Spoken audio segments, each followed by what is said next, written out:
Races it in the air to deep left. This one, gonna go! Coming up, we'll recap the last Padres game, preview today's starting pitching matchup, give you our keys to the game. Plus, we'll hear from manager Craig Stammen. From the Padres Radio Network, here's Sam Levitt.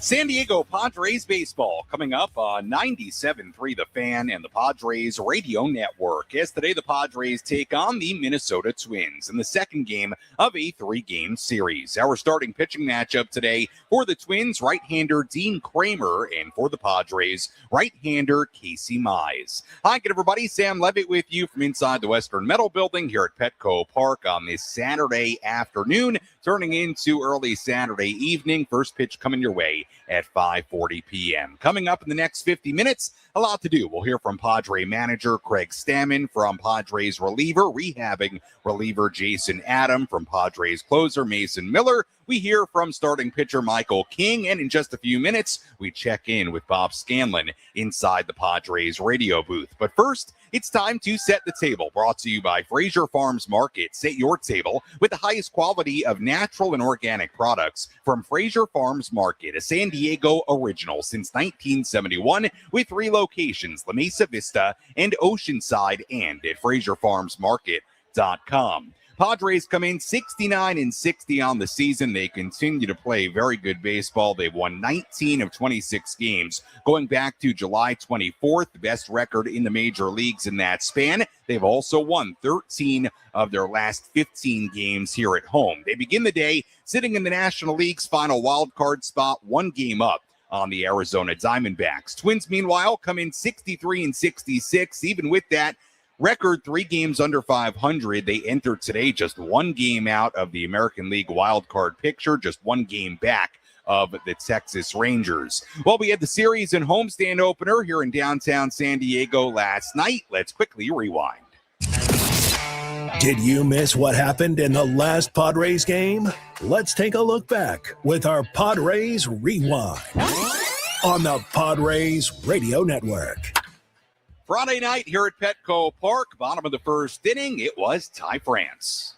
Here's the 0-1. France swings, launches it in the air, deep to left center field. Larnach is back, looking up. This one, gonna go! Second deck against his old team. A 2-run homer in the bottom of the first inning. And Ty France has put the Padres ahead 2-0 with career home run number 99. 18th home run of the season for Ty France. Randy Vasquez got off to a great start last night. 9 up, 9 down to begin his outing. Padres still led 2-0 going to the 4th inning. Vasquez got in some trouble for the first time. The Twins put 2 on base for Cody Clemens. Pitch is swung on, hit in the air, deep to right field. Fernando's going back at the wall, hops up, and it hits off the top of the fence. Buxton has scored. Bell is being waved. He will score. Clemens to third. The throw in the tag. He's safe. A 2-run game-tying triple off the wall in right field, and Cody Clemens has made it 2-2 here in the 4th.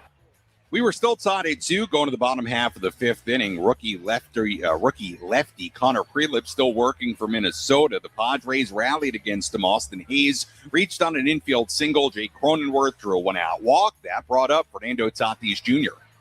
Fernando swings, hits it hard on the ground, through the right side, past the dive of Clemens, and into right, a base hit. Hayes is speeding around third. He'll come in to score a go-ahead RBI single for Fernando Tatis Jr., and the Pods are back ahead. It's 3-2. Padres were just getting started in that 5th inning. Luis Rengifo dug in. Now Rengifo batting right-handed, lines one into left field, a base hit. Cronenworth trots home from third. Fernando up to second. Back-to-back RBI base hits, and it's 4-2. Manny Machado was next. Machado swings. He lines it into right and a base hit. Fernando rounding third. He's on his way. Keeshaw's throw comes into the left side of the infield. 3 straight RBI singles, and it's 5-2.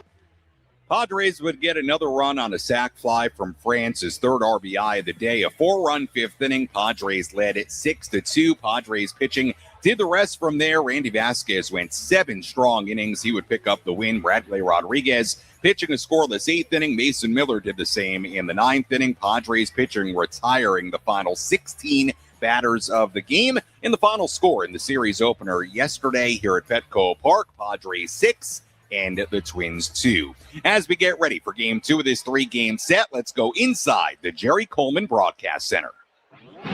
Let's take a trip up to the Padres broadcast booth for a deep dive on today's matchup with Bob Scanlan in our Padres game preview on the Padres Radio Network.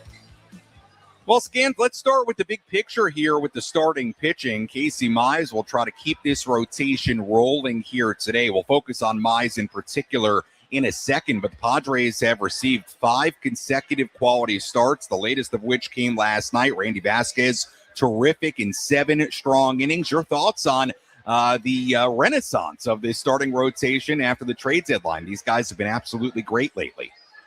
They have. It's been fun to watch, hasn't it? And it's one of those situations where they sort of feed on each other in terms of you bring in 2 veteran guys in Casey Mize and Robbie Ray.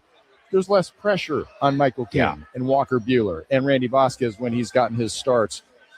And at the same time, they sort of motivate each other, right? When you have other guys around you who are doing well, you feel like, okay, you went 6 innings, I'm going to go 6 1/3. You went 6 1/3, I'm going to go 7. So there's that competition thing with these guys that brings out the best of them and well. So I think you bring it all in and you're getting exactly what you hoped for when you brought them over. Those 2 guys are doing their job. They're inspiring the other guys to up their game and taking the pressure off of those other guys that, you don't have to go 6 innings today because the bullpen is pitching the other 3 games, right? So it's all feeding on each other. And at the same time, allowing the bullpen to get back into their normal routine. Mm-hmm. Tons of credit to that bullpen staff. They did what was asked of them. And in talking to a couple of them, they said, it was not easy, and it was going to get more difficult because more physically was being asked of them. Not only was it hey, you're going to start one day, you're going to pitch 3 innings in a couple of days from now. It was a physically taxing situation for them. So they're back on their normal routines. They're getting a little bit more normal rest. So it's all coming together absolutely perfectly, Sam, and hopefully they can keep it rolling today. Focusing on today's starting pitcher, Casey Mize had that really rough outing in his Padres debut in Arizona. But from that point on, his next 2 starts have been really, really good. Both quality outings, 6 innings, 2 runs given up against the Brewers, 6 shutout innings last weekend against Cleveland. Scans, what stood out to you these last couple of outings in particular from Casey Mize? Well, the first thing is we learned a lot about Casey Mize when he came out, had that rough outing. It was the most difficult outing of his career, right? And when you're new with the ball club, what's the initial reaction? You feel like, oh, man, I need to do super well my next outing, right? And you can start putting pressure on yourself. And the next thing you know, you have 2 or 3 rough outings. You're putting more pressure on yourself. It starts this downward spiral. I think the thing that impressed me the most is he came in, had a rough outing with his new ball club, and it didn't fluster him one bit. He just basically said, okay, I haven't pitched in 11 days. I haven't been on my normal schedule. I'm a big schedule guy. And he gets back into his routine, and he goes out and he throws a great game against Milwaukee, 6 innings, 2 runs, and comes back with an even better outing against Cleveland, 6 innings, no runs. So to me, it just showed a maturity and a confidence in himself of, hey, everything's going to be okay here, even though it was a rough start. Didn't panic, and now we see what he's really capable of. Yeah, he's been very, very impressive as of late. We'll see if he can get it done against a familiar American League Central foe today in the Minnesota Twins. Focusing on the Twins side of things, pitching-wise, today's Scans, Dean Kramer on the mound for Minnesota. He was traded from the Orioles to the Twins at the deadline. He's been pretty good so far since that trade, dealt with some injuries earlier in the season, was sort of so-so with Baltimore, but so far with Minnesota, it's been pretty good for Dean Kramer. What do you expect from him tonight? Yeah, a couple of good outings when he joined the ball club, right? 5 innings, 1 run against Kansas City, followed that up with a game against his former team, the Orioles, went 7 innings, allowed 1 run against them, so kind of sticking it to him there, right? Last one, not quite as solid, 4 innings and 5 1/3 innings of work against Philadelphia, but yeah, to your point, he's throwing better in those games because the games that he had last thrown with his previous club, the Orioles, they were disastrous. I think he gave up 14 runs in those last 2 outings with the O's. So he's definitely turned things around. Split finger guy, 4-seam fastball, cutter, sinker. He's not going to overpower you necessarily. You're going to see a lot of the splits, a lot of the cutters. And I'm really curious to see what the Padres are capable of doing against him. He's done very well, Sam, which is kind of strange when he's behind in the count. Oftentimes you think of those as hitters' counts. Well, actually, they've not been against him so far this season. So I'm very curious to see what his approach is in those counts where he's not in the driver's seat. We saw this with a pitcher a few days ago also, and it was a lot of cutters that we saw to sort of get himself back into the count. So we'll see. It should be interesting, and hopefully the Padres can have those same disciplined plate appearances tonight as they had last night, because I thought they were absolutely outstanding in putting the pressure on Prelip throughout that ballgame. Yeah, especially in that fifth inning, third time through yesterday. Padres finding 4 runs, took command of the game, ultimately won the series opener last night. Scans, as always, appreciate the time. We'll talk to you and Jesse coming up at 5:30. Thanks so much. Sounds good. Thanks, Sam. All right, that is Bob Scanlan joining us on our EcoWater SoCal Padres pregame show here on the Padres Radio Network. Tony on the TV side of things tonight, so you'll have Jesse and Bob Scanlan with you beginning at 5:30 as the Padres play Game 2 of this 3-game series against the Minnesota Twins. It is setting up to be a very nice evening here in downtown San Diego. Sunny blue skies. It is another warm evening. I was down on the field about an hour and a half ago. It was pretty warm down there. So to be honest with you, I woke up this morning. For those of you who live in the beach areas, at least where I live in Ocean Beach, it was foggy, it was cool, and I thought to myself, maybe we're cooling off here. Maybe I'm going to get to the ballpark and it'll be cool. But I showed up here to the ballpark and it still was very warm down here, especially when the sun finally came out. So it should be a warm night, but should be a good night of baseball. Padres trying to win Game 2 of this 3-game series. When we return, we hear from Padre manager Craig Stammen. Take our first look at the Padre lineup here today. Much, much more to come as we get you ready for first pitch on the Padres Radio Network. Stay tuned to the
Padres baseball coming up here on 97.3 The Fan and the Padres Radio Network. First pitch at 5:40 as the Padres get ready to take on the Minnesota Twins in Game 2 of this 3-game series. Right-hander Casey Mize making his 4th start with the Padres since the trade deadline, and Dean Kramer, who also was traded at the deadline for Baltimore to Minnesota, he will make his 4th start in a Twin uniform. So that's who the Padres offense will go up against here today. Taking a look at the Padres lineup today, it looks like this. Fernando Tatis Jr. in right field leading off. Jake Cronenworth at second base batting second. Manny Machado at the hot corner, third baseman batting third. Ty France at first base batting cleanup. Ty had the home run last night. Jackson Merrill in center field batting fifth. Luis Rengifo, the left fielder, batting sixth. Gavin Sheets, the DH, batting seventh. Xander Bogaerts at shortstop batting eighth. And Freddie Fermin once again doing the catching and batting ninth, with, again, right-hander Casey Mize on the hill.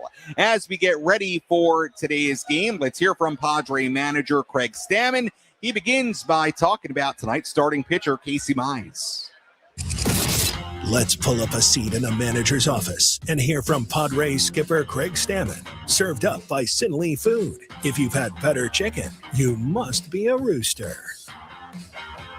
Yeah, he's a really good pitcher, and I think, the first item was just, crazy, a lot of events all at once for him, and changing organization for the first time in his career, and, not really, knowing what that's like, but I think, he's kind of settled in, gotten his routine, and gotten involved in the clubhouse with the guys a little bit, and starting to feel really comfortable, and we're seeing, good results out on the mound, too. You mentioned the one team that he was with for the better part of his career, and now coming over here. Last start, he was facing a team that he had familiarity with. Do you think there's something maybe to that? Again, now having the opportunity to do that, another AL Central team for him today? Yeah, you're right. Like, he knows all the guys that he's going to face today. He's faced them probably numerous times throughout his career, at least once already this year. And I think he's definitely getting more comfortable, and that is something that definitely helps, is facing guys that you've faced in the past and kind of know what the attack plan is already. We're seeing the 5 consecutive quality starts from your pitchers. First time we've seen it this season. Just in terms of what that does for you as a manager and the options that you now have with your bullpen, and also with the off day that you had on Thursday, could you speak to that and what that does for you? Yeah, it saves our pen. In a way, it's a little harder because I can't just pull them out of the game early like we were before. So you're managing them a little bit and allowing them to go because they can get outs late in the game. It's a little bit different than when we were doing, mixing and matching with the pitching. We're only letting them face a certain amount of hitters. But these guys are kind of going. We're letting them go. We're letting them try out that third time through. And if they're successful, we're going to keep them in there. Are there plans for a next step for Nick, whether it's another Bridge League game or out at an affiliate? Yeah, he's going to play catch today, and then his bullpen will be this week. And then we'll figure out how he feels after that and then decide. Are there any, what's the realistic expectation for what he can provide at this point? Based on his last outing, I think, he's going to get on a 5-day schedule and, try to ramp up to be a starting pitcher. And, we'll see. We'll watch him every step of the way and determine if he's ready to, step into the rotation or if we want a different role for him. You know where Joe's going to pitch? Is it Tuesday? To be determined yet. He's going to have to throw a bullpen here, and then we'll see how he feels afterwards, and then we'll make a choice of where and when he's going to pitch. Craig, the offense has really, been on a roll for the last 2 months, and just looking at it, seems like under the hood, more disciplined, not chasing out the zone as much, more selective in the zone. Is that something that was a conscious emphasis, or did it just kind of happen naturally? I think, from my perspective, when their swings are tight and when their swings feel good and they feel locked in at the plate, they're seeing the ball better, and that naturally happens because of it. Better plate discipline. You're not chasing as much. And I think them just feeling more comfortable at the plate, the work they put in the cage with their swings and getting them the right feels and being dialed in, equates to those types of results. Fernando, especially in the last, half season for the game now, has just been on a tear. What's the biggest difference you're seeing from him compared to maybe the start of the year?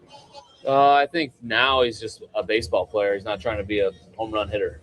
And I think that the difference in mentality of that has kind of changed his perspective on baseball. It's allowed him to have a little bit more fun and not so much worry about all the numbers that are on the scoreboard, but go out and try to help the Padres get a W on the scoreboard. That was Padres manager Craig Stammen earlier today inside the Padres dugout. We'll hear more from Craig on our post-game coverage coming up later on this evening. Sam Levitt back with you inside the loft here at the Western Metal Building at Petco Park before we get to who's hot, who's not around the horn and hear from Padres starting pitcher Michael King. Let's quickly pause for station identification on the Padres radio network. KWFN and KWFN HD1 San Diego. Hey, this is Michael King, starting pitcher from San Diego Padres. You're listening to Padres Baseball on the Padres Radio Network. And Odyssey Sports Station.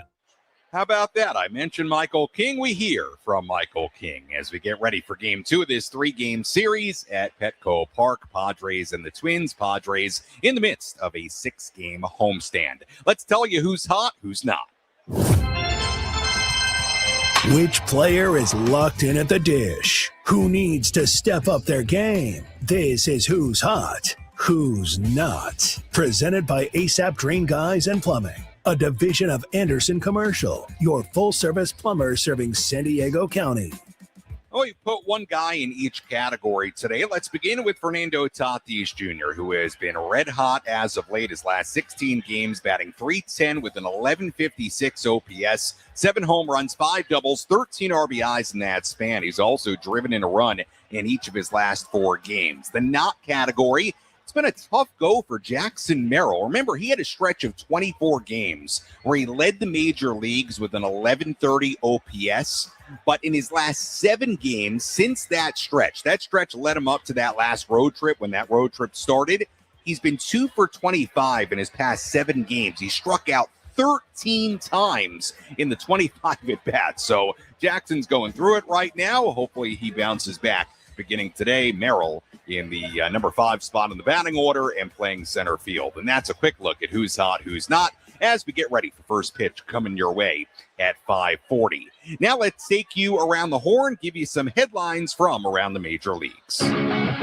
Let's examine the most important news and the latest information you need to know in the world of Major League Baseball. Sam Levitt takes you around the horn. Presented by Valley View Casino and Hotel. Get ready for Major League winning when you join Valley View Casino and Hotel's Players Club and receive over $200 in free instant offers. Visit valleyviewcasino.com to learn more today. Well, let's begin with some bad news in L.A. Dodgers outfielder Andy Pages sustained a fracture in his left hand after he was hit by a sinker last night from Pirates starter Bubba Chandler. He was placed on the IL earlier today. Dodgers calling up former Diamondback outfielder Alec Thomas to take his spot on the 26-man roster. Some bad news in New York. Yankees slugger Giancarlo Stanton recently suffered a moderate-grade left calf strain while rehabbing from a right calf strain, and it sounds like his return is very much in jeopardy this season, so it's a big blow for the Yankees. Giancarlo Stanton looks like he may be out for the rest of the year as he strained his left calf while working his way back from a right calf injury. Finally, Brewers pitcher Brandon Woodruff said his latest shoulder injury will not require surgery. That's a notable change of plans for the 2-time All-Star who's dealt with a lot of arm issues in his career.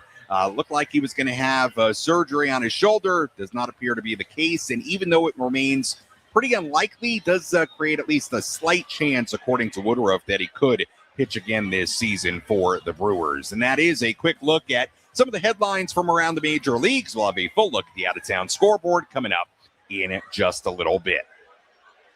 Well, as we talked about yesterday, and, as you saw, if you watched the telecast, we're at the ballpark yesterday. I'm sure Jesse and Bob described it beautifully as well. A lot of different cool elements to this MLB Players Weekend. Of course, Players Weekend giving players the opportunity to showcase the people, passions, and causes that make them who they are on and off the field. We saw Ty France with the baguette, the French bread bat last night. A lot of cool stuff. Manny Machado had a dinosaur bat. Just really cool stuff all the way around. One thing we focused on yesterday, Mason Miller was wearing his cleats that would be auctioned off after this weekend in honor of type 1 diabetes research. Of course, Mason has type 1 diabetes. The proceeds from the cleat auction after the weekend, we told you about it yesterday, going to Michael King's King of the Hill Foundation. The King of the Hill Foundation is focused on the delay and prevention of the onset of type 1 diabetes, and it's inspired by Michael's wife Sheila's type 1 diabetes diagnosis. So Mason Miller and Michael King's wife Sheila both share a type 1 diabetes diagnosis. We heard from Mason yesterday about him wearing the cleats. It turns out Michael King is also wearing a pair of cleats that'll be auctioned off after this weekend. Here was Michael King inside the Padres clubhouse talking about MLB Players Weekend and the cleats he is wearing on the field this weekend against the Twins. Yeah, the Padres were nice enough to design them for me. They're very basic with King of the Hill logo on it, some words that mean a lot to the foundation. Yeah, very excited. I thought they looked incredible. Unfortunately, I'm not pitching, so they won't be game worn, but maybe it's better so they don't get all dirty and scuffed up. But yeah, very, very excited to have them get auctioned off and benefit our foundation. And then to have your teammate Mason, who shares the same passion for bringing awareness to type 1 diabetes, to have him want to represent the King of the Hill Foundation as well. What does that mean to you guys? Yeah, super thankful. He told me about a couple weeks ago when he was getting custom cleats. He said, I want to auction them off and give you guys the funds. And I was blown away by it. Obviously, he was at our event and helped out so much. And yeah, obviously, he has type 1, so it obviously hits home there. Yeah, very, very excited that he thought of us in this moment. In this Players Weekend, when you think about all the people who have helped you get to this point, who are supportive of you in the midst of the journey that you're in, who are some of those people that you'd like to thank? Yeah, I mean, first and foremost, my wife. She's obviously the one with type 1. She's the brains behind the whole operation of King of the Hill Foundation. So using Players Weekend to be able to get our brand out there and really try to help more people is awesome. And Sheila's definitely been the one that helps us with that. I know her dad is also huge in philanthropy and really helped us start the foundation. So there's a bunch of people that helped us get this off the ground, and super thankful. That was Padres pitcher Michael King earlier inside the Padres clubhouse talking about the cleats that he'll be wearing on this Players Weekend, along with Mason Miller. Both those cleats will be auctioned off with the proceeds going to Michael's King of the Hill Foundation. Again, the foundation dedicated to delaying and preventing the onset of type 1 diabetes by supporting access to screening and educational resources for those that are at risk, as well as innovative research and existing therapies. If you want to learn more about the King of the Hill Foundation, go to kingofthehillfoundation.org. So very good stuff there from both Michael and Mason on this Players Weekend. When we come back, we'll get the latest on Jason Adam, who continues to rehab from his shoulder injury. We'll hear from Mason Miller, Padres closer, who pitched the scoreless 9th inning last night, in a little bit, as well as we get you ready for first pitch coming up at 5:40, Game 2 of this 3-game series between the Padres and the Twins on the Padres Radio Network. Hey, friends, it's Woodsy.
EcoWater SoCal Padres pregame show continues here on the Padres Radio Network. Sam Levitt with you inside the loft here at the Western Metal Building at Petco Park as we get ready for first pitch coming your way at 5:40. EcoWater SoCal, keeping it soft since 1925. Visit EcoWaterSoCal.com or call 760-350-3338. That's 760-350-3338. Still a lot to do. Full look at the out-of-town scoreboard coming your way. A look at our keys to today's game. You'll hear from Padres pitcher Mason Miller in just a little while as well. But first, let's take a look at today's injury report.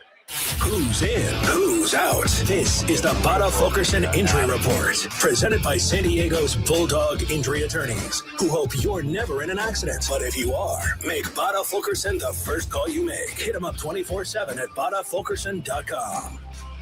Well, you heard a little bit earlier, the latest on Joe Musgrove, on Nick Pivetta, on a number of different guys as well. So as we get updates on those guys from Craig Stammen or others, we will continue to pass them along. So I did want to focus, as far as the injury report today, on Jason Adam, who continues to work his way back from that shoulder strain. Seems like Jason is making some good progress. Enough from me. You'll hear my questions for Jason earlier today inside the Padre clubhouse. Jason, it sounds like in the last week you've thrown fly balls, playing catch. Yes. What's the current progress for you? Been really pleased. Yeah. For a while, it honestly went slower than I hoped, but now it seems to have picked up. I think I'm playing catch again today. I'm hoping to touch the mound fairly soon, and just trying to be. I'd like to be as quick as possible, but everyone's trying to be as smart as possible too. I'd like to be there for all of October. As far as what you're trying to feel right now when it comes to the shoulder, what are the goals kind of day to day? The goal's pain-free, and so far that box has been checked. As we start progressing in intensity, obviously there's going to be more mechanical feels, but right now it's just free and easy and avoid and making sure there's no pain, and then we can start continuing to build. You're a veteran in this bullpen. You're a guy that I know guys have leaned on the last couple of years. During a time like this, when you're out there, what do you view as your role while you're sidelined? Man, that's hard. I think we've seen this bullpen is elite with or without me, and it's a special group to be a part of. I don't think all I can do is just share any sort of wisdom I have when asked, but also just encourage these guys that there's no secret. They're dominant pitchers. It's a fun group to watch and a fun group to try to help in any way I can. To focus on one guy in particular, Bradley Rodriguez. He's so young. He's 22. He gets that first major league save on the road trip. What's your perspective on Bradley, what he's done since he's arrived in the major leagues? Really special. He's a special talent, great kid. He's going to have a ton of success. It's fun to watch, and he's confident. I think that's a lot of that. That matters in a lot of ways. Obviously, like going out there fully confident that he can get the job done, and so far he has. And I expect him to continue to do that the same clip or even better as he matures. So I'm really excited for him. That was Padres reliever Jason Adam inside the Padres clubhouse earlier. Always good to catch up with Jason. Hopefully he will be back as soon as possible as he works his way back from that shoulder strain. Would be a boost to an already very formidable Padre bullpen. First pitch coming up at 5:40 here at Petco Park. Game 2 of this 3-game series between the Padres and the Minnesota Twins. Let's take a full look at the out-of-town scoreboard. Let's take a trip around the bigs to highlight the scores that matter most with our out-of-town scoreboard. Presented by Jensen Premium Beef Patties. Always a hit for grilling. Well, we have a lot of games going on right now, a handful of finals already today around the major leagues. The Phillies beating up on the Cardinals right now, 11-1 in Philadelphia. Bryce Harper, a 3-run home run in that game for Philly. Rays beating the Orioles 1-0 in Baltimore in the 5th inning. Angels beating the Rangers 1-0 in Arlington in the 5th inning. A's are ahead of the Astros 1-0 in Houston in the 4th inning. Mets ahead of the White Sox 4-1 in Chicago in the 3rd. Bo Bichette, Luis Robert Jr. home runs in that game for New York. Royals lead the Tigers 2-0 in Kansas City. In the 5th inning, the Pirates ahead of the Dodgers in L.A. 3-0. Pirates scoring 3 runs in the 1st inning to take the lead, highlighted by an O'Neill Cruz 2-run triple. Mariners ahead of the Cubs 1-0 in Seattle in the 4th inning. Randy Arozarena, a home run for the M's in the bottom half of the 1st. Giants lead the Red Sox 2-0 at Fenway Park in the third. Willie Adames, Andrew Kisner, home runs in that game for the Giants. Reds and the D-backs will get underway shortly. Same with the Guardians and Rockies. We have a handful of finals already today from across the major leagues. Blue Jays beating the Yankees 4-3 in New York earlier today. Nathan Lucas, a home run for the Blue Jays. Luis Garcia Jr., his 26th home run of the season, a home run for the Yankees. Former Padre Dylan Cease struck out 8 over 6 2/3 innings for the win. Brewers beat the Braves 4-1 in Milwaukee. Jake Bauers, a home run in that game for Milwaukee. And finally, the Marlins beat the Nationals 4-2 in Miami. Heriberto Hernandez, Jacob Marcy going deep in that game for Miami. And that is a full look at the out-of-town scoreboard on this Saturday. We'll have even more on all those games a little bit later during our post-game coverage. First pitch coming up at 5:40 here at Petco Park as we get ready for Game 2 of this 3-game set between the Padres and the Twins. Let's take a look at our keys to today's game. How will the Padres unlock a win today? These are the keys to the game. Presented by Rock and Block Turf and Hardscapes. Beautiful artificial turf that stays green all year long. Trust and experience. The job isn't done until it's done right. See them at rockandblocklandscape.com.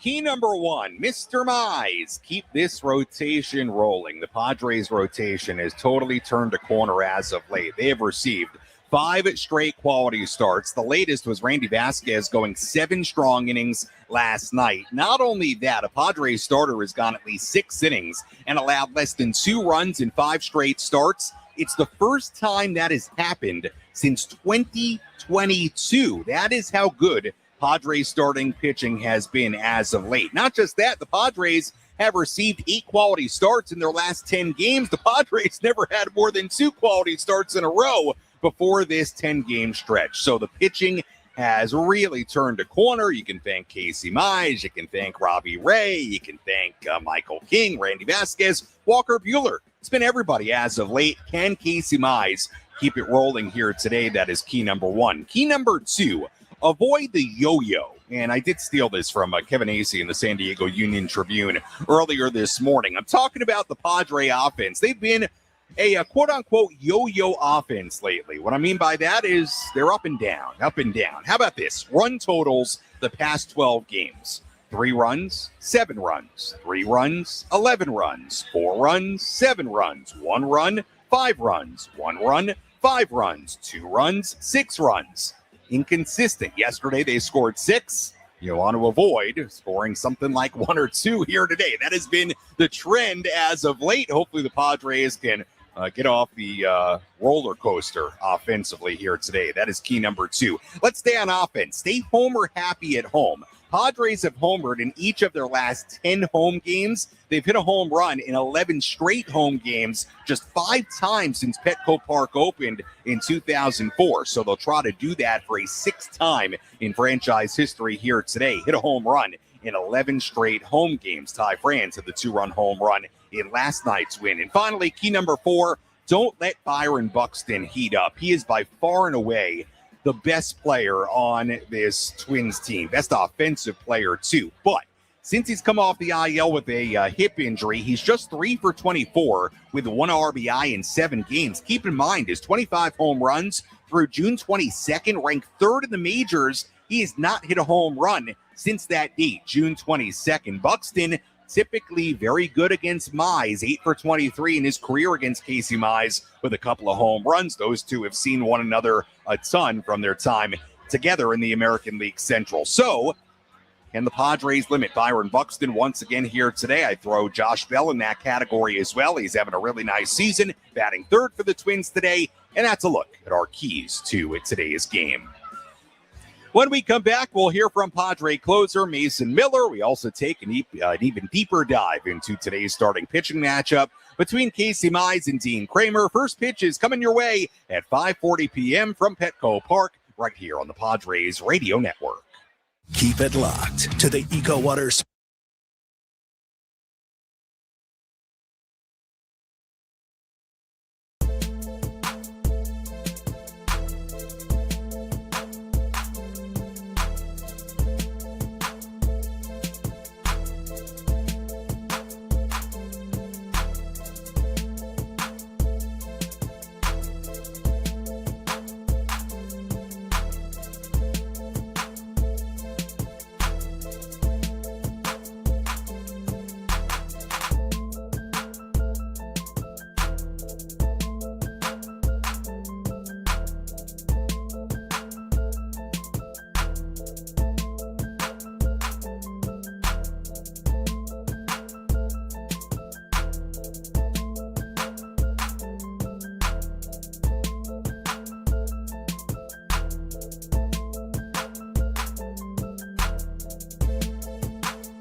EcoWater SoCal Padres pregame show continues here on the Padres Radio Network. Sam Levitt with you inside the loft here at the Western Metal Building at Petco Park as we get ready for first pitch coming your way at 5:40. We send things to Jesse and Bob in under 7 minutes. We'll hear from Mason Miller in a moment. First, let's tell you what to watch for in tonight's game. What's the one thing Sam Levitt will be keeping his eye on in today's game? This is What to Watch For, presented by Genesis Home Improvements, San Diego's trusted painting, roofing, and window company. Save 15% today on a new beginning for your home. Visit GenesisHomeImprovements.com. What to watch for in today's game. You know, during our Keys to the Game segment, we talked about Byron Buxton, and it goes without saying, you got to do well against Buxton if you want to have success against the Twins. But do not sleep on Cody Clemens, their second baseman today, who drove in the only runs for the Twins yesterday with a 2-run triple. Clemens has 21 home runs, 63 RBIs on the year. He's swinging the bat really well right now. 8 for 18 in a 5-game hitting streak with a double, a triple, a home run. 7 RBIs in that span. So what to watch for in today's game? Can the Padres limit Cody Clemens in this one? He drove in the only runs on that 2-run triple yesterday. That's what to watch for in Game 2 of this 3-game series. Well, Mason Miller got the final 3 outs of yesterday's game. No surprise, he struck out the side. Here was Mason Miller on the Padres entering the final month plus of the season, this big stretch run as the Padres try to make the postseason. You're excited for a chance to show up at a big league park, put on the big league uniform and play every single day. But, you know, we're in a sprint now to the finish line, but you know, we're going to enjoy every single day and go out and give our best effort each day. And, you know, the way things have been going lately, I feel pretty confident about, you know, the way things are going to look. I'm excited you can meet the new owners on Monday. I'm looking forward to it. Yeah. Hopefully a nice introduction, good speech, get to meet them, shake their hands and everything, and you know, look ahead, see what the future holds for the San Diego Padres. From a ball player's perspective, what do you ask from an owner? What do you hope they embody for the ball club? Yeah, I mean, as a player, you know, we don't really get a whole lot of say and those kind of things. So you just kind of hope that, you know, what those owners embody. And, you know, I think just the overall involvement is what a player looks for. You know, you want to feel like they are, you know, connected with the team, connected with the mission of the team, which is, you know, to win during the regular season, win during the playoffs, and try and bring a World Series trophy home to the city. You know, everything that I've seen, you know, that's what they embody. So, you know, obviously you're making an investment of that size to a team and a franchise that has had the success and connection with the city that they've had over the last couple of years. I think, you know, everything's going to line up really well, and I'm excited to see what they have in store. That was Padres closer Mason Miller talking inside the Padres clubhouse earlier. A couple of questions there about the new Padres principal owners, Ponza Jones and Jose E. Feliciano. A reminder for you, they will have an introductory press conference here at Petco Park at 1 p.m. on Monday. We will carry it live right here on 97.3 The Fan. Should be a very exciting press conference in Monday here at Petco Park as we welcome the new Padres principal owners, Ponza Jones and Jose E. Feliciano. Taking a look at our starting pitching matchup tonight, little bit deeper. Right-hander Casey Mize on the mound for the Padres here today. 3 starts with the Padres so far. The first one in Arizona, forgettable, maybe the worst start of his career. 8 earned runs, 9 hits allowed in 3+ innings. But the next 2, he has been very, very good.